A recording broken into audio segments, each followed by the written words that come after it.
नमस्ते विद्यार्थी मित्रों, गुड आफ्टरनून एवरीवन। कक्षा 7 आज हम इकाई नंबर 2 हम भी बने महान इसका अभ्यास करेंगे। सबसे पहले इकाई का जो नाम दिया गया है हम भी बने महान, यानी कि इस इकाई एक प्रेरक प्रसंग प्रकार के इकाई है। प्रेरक प्रसंग यानी कि इसमें जो दिया गया प्रसंग है वह प्रेरणादायी है। प्रेरणादायी प्रसंग को प्रेरक प्रसंग कहा जाता है। इसमें से हमें जीने की, इसमें से हमें कुछ करने की प्रेरणा मिलती है। इस इकाई में 4 विभाग में बांटा गया है। सबसे पहला विभाग है कर्तव्य, दूसरा है नियम सबके लिए। यहाँ पर जो 4 विभाग दिया गया है, इस चारों में अलग अलग प्रेरक प्रसंग का वर्णन किया गया है। इस इकाई में 4 प्रेरक प्रसंग की बात बताई है। पहला प्रेरक प्रसंग है कर्तव्य, दूसरा है नियम सबके लिए 1, तीसरा है सफलता का रहस्य और चौथा है प्रामाणिकता। इन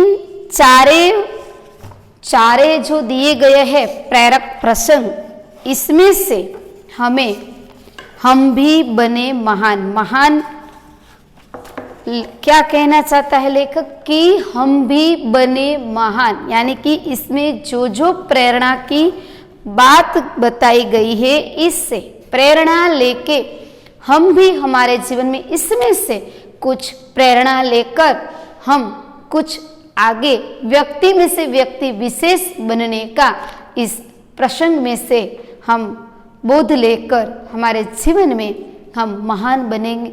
हम महान, इस प्रेरक प्रसंग की वजह से हमारे जीवन में भी महानता का कुछ गुण आए, कुछ भाव आए, ऐसी बात यहाँ पर बताई गई है। इकाई का क्या नाम बताया है? हम भी बने महान। महान व्यक्तियों के कुछ विशेष गुण होते हैं। व्यक्ति तुंडे तुंडे मति भिन्ना, व्यक्ति के अलग अलग व्यक्तित्व पर अलग अलग व्यक्ति के विचार अलग अलग होते हैं, परंतु जो व्यक्ति अपने विशेष गुण के आधार पर अपना जीवन आगे बढ़ाता है और व्यक्ति में से व्यक्ति विशेष बनता है, उसे महान व्यक्ति कहलाता है। महान व्यक्तियों में कुछ विशेष गुण होते हैं। किसी में मानवता के प्रति गहरा प्रेम होता है। मानवता हम किसे कहते हैं? किसी के साथ कभी बुरा बर्ताव नहीं करना चाहिए, सबके साथ न्यायपूर्वक रहना चाहिए, उस मानवता कहा जाता है। किसी के प्रति प्रेम, दया, करुणा, ये सब आदि भाव व्यक्ति में जब होते हैं तब व्यक्ति महान कहलाता है। किसी में दुर्लभ प्रामाणिकता होती है, कोई अपने नियम का पक्का होता है। चरित्र और स्वभाव की भी ऐसी विशेषता है व्यक्ति को महान बनाती है। व्यक्ति में महानता कब होती है? तो व्यक्ति चारित्रशील होना चाहिए और उसका स्वभाव भी अच्छा होना चाहिए। यह दो गुण जो है, यह विशेषता, ये गुण जो व्यक्ति में होते हैं विशेष गुण रूप से, तभी व्यक्ति विशेष और महान व्यक्ति बन सकता है। इस इकाई में, इस पाठ में कुछ ऐसे ही गुणों महान व्यक्तियों के बारे में बताया गया है। सीधे साधे कार्य एवं घटनाओं में कर्तव्य पालन, प्रामाणिकता, मानवता, अविरत अभ्यास आदि तत्व जुड़ने पर कार्य और कर्ता दोनों की गरिमा और महिमा बढ़ जाती है। प्रस्तुत इकाई में स्वामी विवेकानंद, गोपाल कृष्ण गोखले, सचिन तेंदुलकर और हजरत अली के जीवन से जुड़े कुछ प्रसंग, इन चारों जो व्यक्ति दिए हैं, इन चारों के जीवन में जो घटना, जो प्रसंग बना है, उस प्रसंग को यहाँ पर प्रसंग वर्णन में लिया गया है। इन चारों का नाम इसलिए दिया गया है क्योंकि इस चारों व्यक्ति जो है यह व्यक्ति विशेष है, इस व्यक्ति में अपना व्यक्तित्व बहुत मजबूत और इसके व्यक्तित्व के ही प्रसंग यहाँ पर दिए हैं, इसलिए इन चारों का नाम दिया गया है, जिनसे उनकी महानता के कुछ बुनियादी गुण द्रष्टव्य होते हैं। यही गुण हमारे जीवन के लिए प्रेरणा पीयूष हैं। ऐसे गुणों को अपनाकर हम भी महान बन सकते हैं। यहाँ पर जो भी गुण दिए गए हैं उसको अपने जीवन में लाकर हमारे जीवन में भी हम महान व्यक्ति बनने की, इस व्यक्ति की वजह से हमें प्रेरणा मिलती है, इसलिए हम भी महान व्यक्ति बनने की ओर जा सकते हैं और हम भी महान बन सकते हैं। तो सबसे पहला प्रसंग है कर्तव्य। कर्तव्य यानी कि न्याय के साथ अपना कार्य करना, उसे कर्तव्य कहा जाता है। मेले में सब खिलौने ले रहे थे, तब नरेंद्र नामक एक लड़के ने 2 रुपये का एक शिवलिंग खरीदा। अब भी उसके पास एक चवन्नी बची थी। शिवलिंग हमें पता है कि शंकर भगवान के मंदिर में हम जो लिंग के रूप में शंकर को देखते हैं उसे शिवलिंग कहा जाता है, जिसमें शंकर भगवान का निवास पास होता है, उसे पत्थर की वह होती है, उसे शिवलिंग कहा जाता है। अब भी उसके पास एक चवन्नी यानी कि 4 आने का सिक्का, 4 आना, 1 आना, 2 आना, 3 आना, 4 आना, पुराने समय में आना। अब हम रुपये पर चलते हैं, पहले के समय में आना, आने के बाद पैसा आया था, पैसे के बाद अब रुपये की गिनती हो रही है। चवन्नी किसे कहते हैं? चवन्नी यानी कि 4 आने का सिक्का।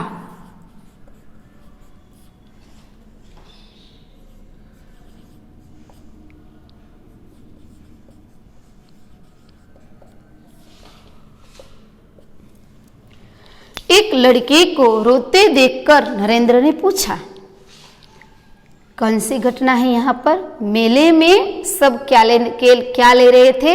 खिलौने ले रहे थे। तब नरेंद्र नामक एक लड़के ने 2 रुपये का एक शिवलिंग लिया था। अब उसके पास एक चवन्नी यानी कि 4 आने का एक सिक्का बचा था। एक लड़के को रोते देखकर नरेंद्र ने उससे पूछा, क्यों रो रहा है? लड़के ने कहा, मेरे पास एक चवन्नी थी, कहीं गिर गई, अब मेरी माँ मुझे बहुत पिटेगी यानी कि मारेगी। नरेंद्र ने पूछा लड़के को, तुम क्यों रो रहे हो? क्यों रोते यहाँ पर खड़े होकर रो रहा है? तो उसने क्या कहा, मेरे पास एक चवन्नी थी, वह कहीं गिर गई है, अब मेरी माँ मुझे बहुत पिटेगी यानी कि मारेगी। अब मैं क्या करूं? मेरे पास जो चवन्नी थी वह कहीं खो गई है, कहीं पर गिर गई है, मुझे मिल नहीं रही। मैं घर पर जाकर मेरी माँ को क्या बताऊंगा? मेरी माँ मुझे बहुत पीटेगी यानी कि मारेगी। कोई बात नहीं, यह लो चवन्नी। नरेंद्र ने क्या कहा, कोई बात नहीं, तुम्हारी खो गई है, कोई बात नहीं, गिर गई है, तुम्हारे पास नहीं है तो कोई बात नहीं, मेरे पास जो चवन्नी है वह मैं तुझे दे देता हूँ, ये तू चवन्नी तेरी माँ को दे देना।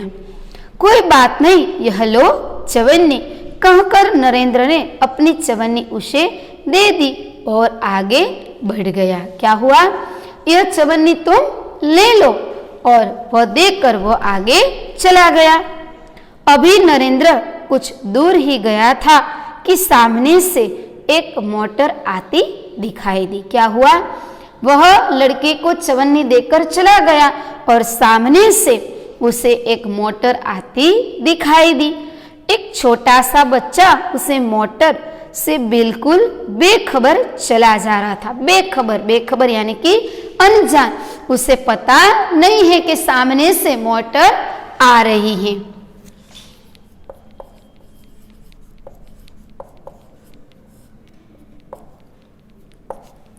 बेखबर यानी कि अनजान।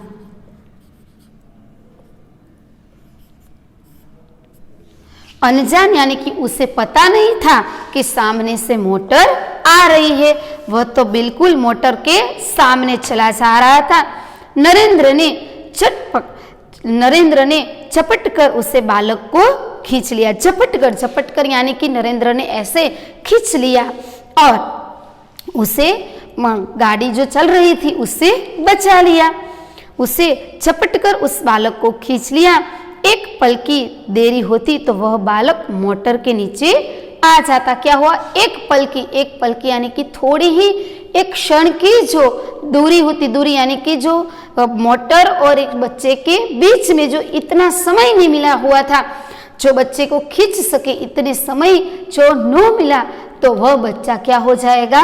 अंदर गाड़ी के नीचे आ गया होगा, मोटर के नीचे आ जाता। इस झपट के क्रिया में नरेंद्र के हाथ से शिवलिंग छूटकर गिर गया। क्या हुआ? उसे खींचने की वजह से नरेंद्र के हाथ में जो शिवलिंग था वह टूट गया, नीचे गिर जाने की वजह से वह टूट गया। इस दौरान यानी कि इस बीच जो घटना हुई, इस घटना के समय की बात है। बीच यानी कि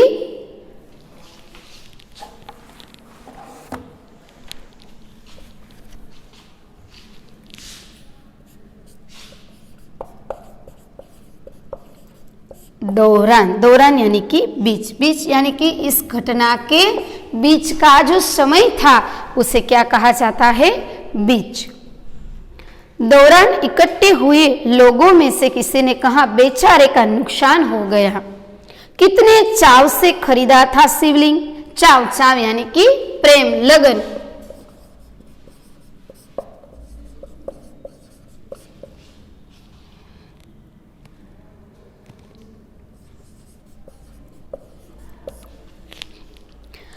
कितना चाव से खरीदा था शिवलिंग। वह सुनते ही नरेंद्र ने कहा, इसमें क्या, इस बालक की जान बचाना मेरा पहला कर्तव्य है। नरेंद्र क्या कहता है कि कोई बात नहीं, शिवलिंग गिर गया तो कोई बात नहीं, पर मेरा सबसे पहला कर्तव्य वही है कि इस बच्चे की जान बचाना। मेरी मानवता वही है, मेरा मानवता के प्रति वो कर्तव्य है कि वह बच्चा जो बच गया है, मेरा सबसे पहला धर्म, सबसे पहला कर्तव्य वह है कि मैंने उस बालक को बचा लिया है। इस बालक की जान बचाना मेरा पहला कर्तव्य है। वस्तु से भी व्यक्ति का जीवन ज्यादा महत्वपूर्ण है। कौन कहता है? नरेंद्र कहता है कि वस्तु का जीवन ज्यादा महत्व, वस्तु का इतना महत्व नहीं जितना जीवन का महत्व है। वस्तु से भी व्यक्ति का महत्व ज्यादा होता है। वस्तु तो दूसरी ही मिल जाएगी, पर व्यक्ति को कुछ हो गया, व्यक्ति मर गया, तो व्यक्ति दूसरा नहीं मिल सकता है। इसलिए नरेंद्र ने ऐसा कहा, वस्तु से भी व्यक्ति का जीवन ज्यादा महत्वपूर्ण है। मानवता सबसे ऊपर है। मानवता यानी कि इंसानियत जो है वह सबसे ऊपर है। मानवता यानी कि इंसानियत।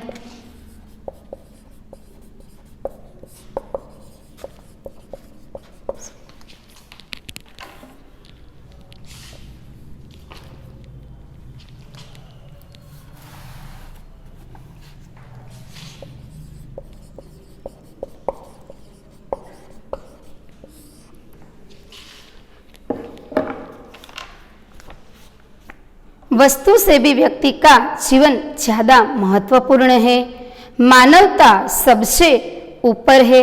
बचपन से ही ऐसे ख्यालात रखने वाला नरेंद्र आगे चलकर स्वामी विवेकानंद के नाम से प्रसिद्ध हुआ। वह क्या कहता है?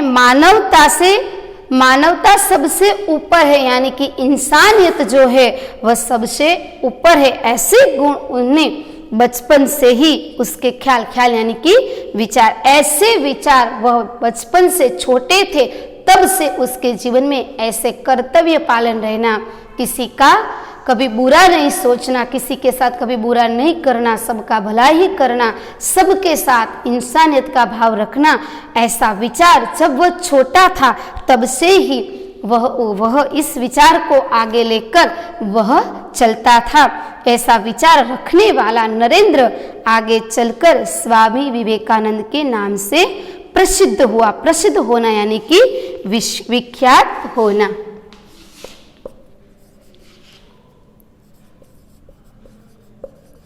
प्रसिद्ध यानी कि विख्यात। वह जब से छोटे थे तब से ही इस ऐसे इंसानियत वाले विचार उसके जीवन में थे।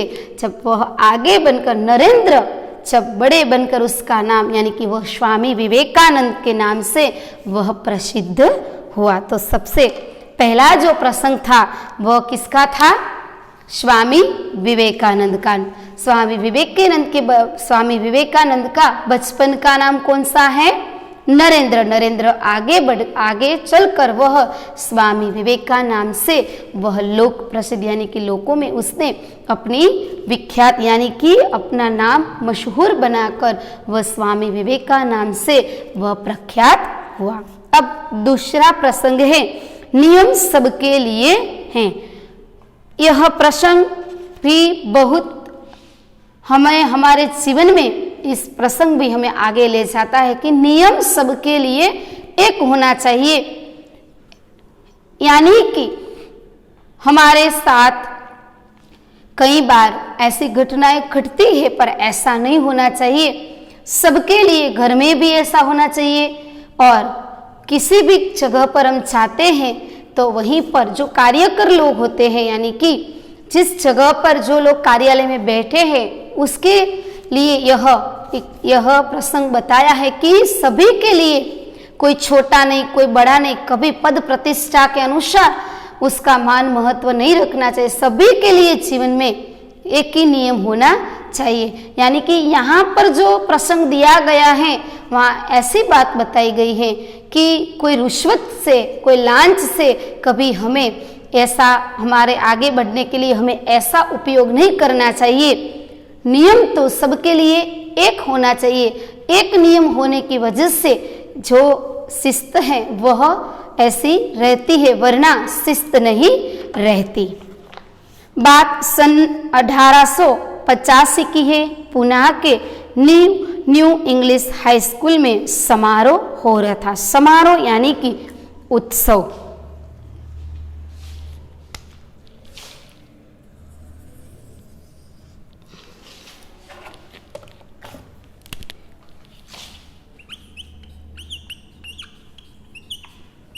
ऐसा दीजिए।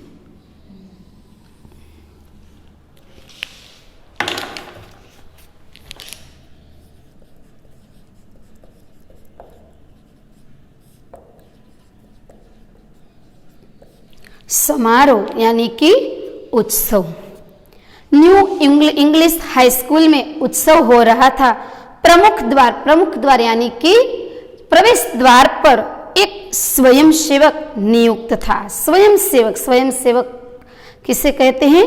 कि वह सेवा की भावना से जो काम करने वाला व्यक्ति होता है उसे स्वयंसेवक कहा जाता है।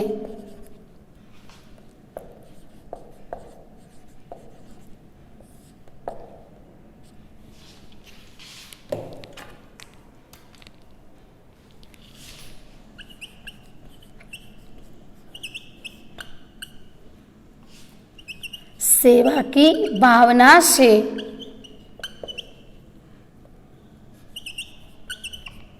काम करने वाला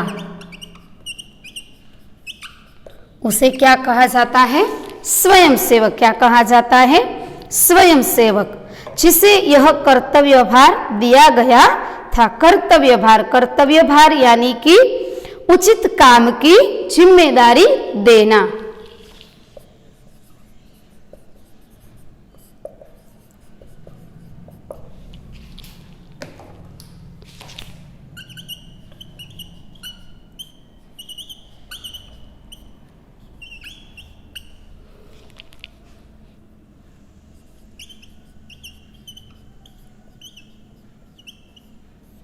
उचित काम की जिम्मेदारी देना।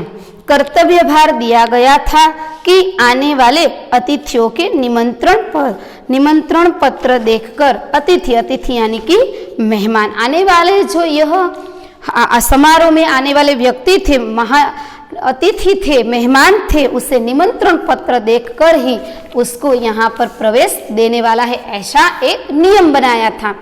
उन्हें सभा स्थल पर यथास्थान बिठा दे। कैसा नियम था? पूना न्यू हाई स्कूल में जो उत्सव था, इस उत्सव में ऐसा नियम बनाया था कि निमंत्रण पत्र यानी कि आमंत्रण पत्र जिसको भेजा है वह व्यक्ति वह लेकर आए और वह प्रवेश होते ही वह दिखाए, तब उसे यथास्थान यानी कि अपनी उचित जगह पर उसको बिठाना है। किसको? मेहमान को। यथास्थान यानी कि उचित जगह।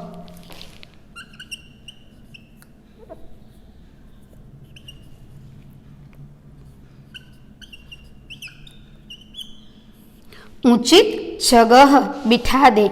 इस समारोह के मुख्य अतिथि थे मुख्य न्यायाधीश महादेव गोविंद रानड़े। उसका महान मुख्य, इस समारोह के, इस उत्सव के मुख्य अतिथि यानी कि हम जिसको आगे बिठाते हैं, मुख्य मेहमान हम जिसको बोलते हैं, इस प्रसंग में उसे मुख्य अतिथि कौन बुलाया था? न्यायाधीश महादेव गोविंद रानड़े। जैसे ही वह विद्यालय के द्वार पर पहुंचे, वैसे ही स्वयं सेवक ने उन्हें अंदर जाने से शालीनता पूर्वक रोक दिया। शालीनता पूर्वक यानी कि शिष्टाचार के साथ।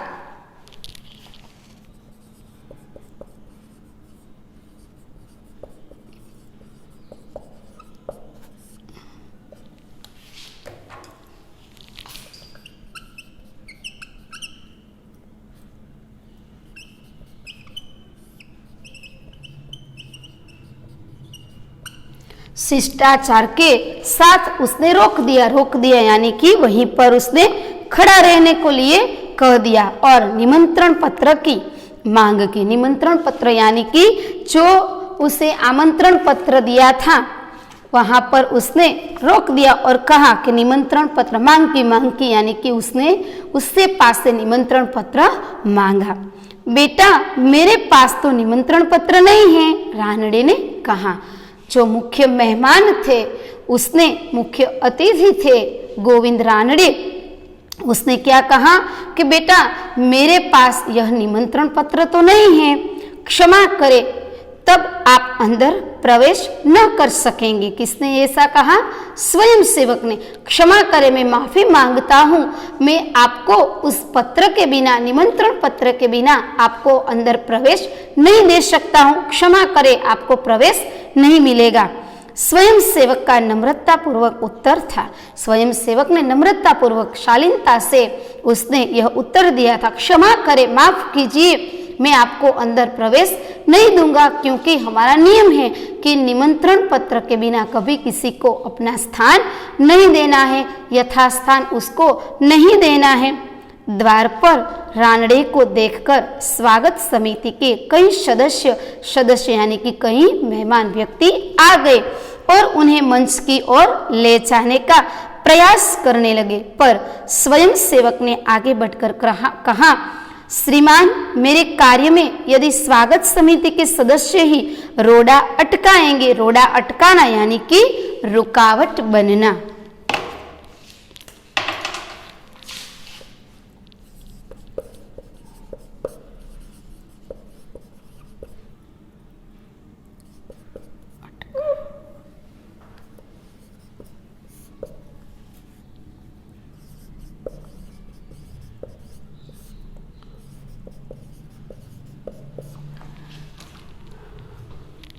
रोड़ा अटकाएंगे तो फिर मैं अपना कर्तव्य कैसे निभा सकूंगा। क्या कहा इस बालक ने? स्वयं सेवक ने क्या कहा कि मेरे यह नियम में जो बनाया है कि निमंत्रण पत्र के बिना अंदर कभी किसी को नहीं आने देना है, तो आपके मुख्य अतिथि, इस समारोह के मुख्य अतिथि ऐसा करेंगे, रोड़ा अटकाएंगे, तो मैं फिर अपना कर्तव्य, मैं अपनी फर्ज कैसे निभा सकूंगा। कोई भी अतिथि हो उसके पास निमंत्रण पत्र होना चाहिए। भेदभाव की नीति मुझसे नहीं बरती जाएगी।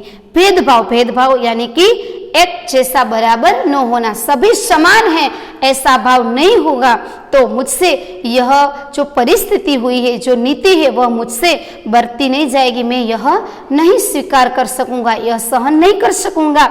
यह स्वयं सेवक आगे चलकर गोपाल कृष्ण गोखले के नाम से प्रसिद्ध हुआ और देश की बड़ी सेवा की। जो स्वयं सेवक था वह आगे जाकर गोपाल कृष्ण गोखले के नाम से प्रसिद्ध हुआ। उसने क्या कहा कि मुख्य अतिथि है, वो उसका सम्मान है, सभी बात बरोबर है, पर नियम क्या बनाया है कि निमंत्रण पत्र के बिना कोई अंदर प्रवेश नहीं कर सकेंगे, किसी को प्रवेश नहीं दिया जाएगा।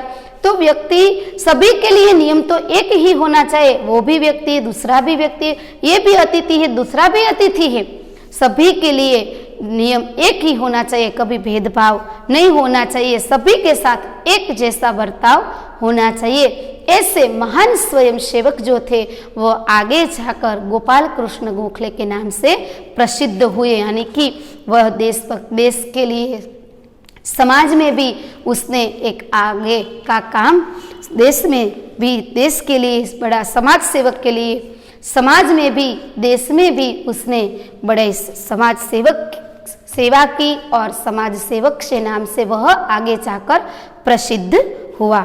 आज हमने 2 प्रसंग वर्णन समझे हैं, बाद में यानी कि अब नेक्स्ट लेक्चर में हम आगे का अभ्यास करेंगे। आभार।